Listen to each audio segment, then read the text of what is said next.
ഒറ്റപ്പാലത്തെ യുവതിയുടെ മരണം കൊലപാതകമെന്ന് കണ്ടെത്തിയതിനെ തുടർന്ന് ഭർത്താവ് പോലീസിന്റെ പിടിയിൽ. സേലം ആത്തൂർ സ്വദേശിനി 23-കാരിയായ കൃഷ്ണവേണിയാണ് കൊല്ലപ്പെട്ടത്. ഭർത്താവ് 37-കാരനായ മണികണ്ഠനെ ഒറ്റപ്പാലം പോലീസ് അറസ്റ്റ് ചെയ്തു. ഇക്കഴിഞ്ഞ 10-ന് ഒറ്റപ്പാലം അശ്വിനി ആശുപത്രിക്ക് സമീപത്തെ വാടക വീട്ടിലാണ് അർദ്ധരാത്രിയോടെ യുവതിയെ മരിച്ച നിലയിൽ കണ്ടെത്തിയത്. തമിഴ്നാട് സേലം ആത്തൂർ സ്വദേശിനി 23 വയസ്സുകാരി കൃഷ്ണവേണിയാണ് മരിച്ചത്. യുവതിയുടെ കഴുത്തിൽ കയറിന്റെ പാട് കണ്ടെത്തിയതോടെ സംഭവം കൊലപാതകമാണെന്ന് സംശയം പോലീസിന് ഉണ്ടായിരുന്നു. തുടർന്ന് ഭർത്താവ് സേലം സ്വദേശി 37-കാരൻ മണികണ്ഠനെ തന്ത്രപൂർവ്വം ഒറ്റപ്പാലം പോലീസ് കസ്റ്റഡിയിലെടുത്തു. ദിവസങ്ങൾക്ക് മുൻപ് കൃഷ്ണവേണി ആത്മഹത്യയ്ക്ക് ശ്രമിച്ചതിന്റെ പാടാണ് കഴുത്തിൽ കണ്ടതെന്നാണ് മണികണ്ഠൻ ആദ്യം പോലീസിന് നൽകിയ മൊഴി. എന്നാൽ വിശദമായ ചോദ്യം ചെയ്യലിൽ കഴുത്തിൽ തുണി കുരുക്കി ശ്വാസം മുട്ടിച്ചാണ് കൊലപ്പെടുത്തിയതെന്ന് സമ്മതിച്ചു. മരണം കൊലപാതകമാണെന്ന് സ്ഥിരീകരിച്ചതോടെ അസ്വാഭാവിക മരണത്തിനുള്ള വകുപ്പുകൾ മാറ്റി കൊലക്കുറ്റത്തിനുള്ള വകുപ്പുകൾ ചേർത്ത് കേസെടുത്തു. വാടക വീട്ടിൽ അടുത്ത മുറിയിൽ താമസിക്കുന്നവരാണ് കൃഷ്ണവേണി മരിച്ചു കിടക്കുന്നത് കണ്ടത്. ഇവരാണ് നാട്ടുകാരെയും പോലീസിനെയും വിവരം അറിയിച്ചത്.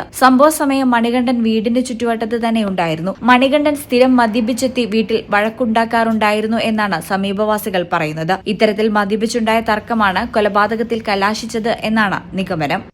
ഈ ചാനൽ ഒറ്റപ്പാലം. എന്താണ് ബ്രൈഡ്, ഇനി എപ്പോ റെഡിയാവനാ?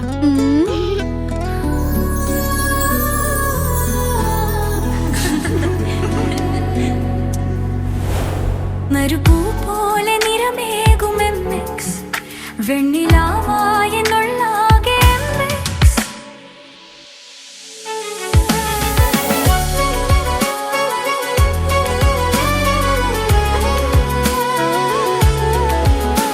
മനസ്സിലുണ്ടോ? MX-ലുണ്ട്. MX വെഡിംഗ് സെന്റർ ഇനി വളാഞ്ചേരിയിലും. MX wedding centre Valanchery, Pattambi, Koottanad, Koppam, Kecheri.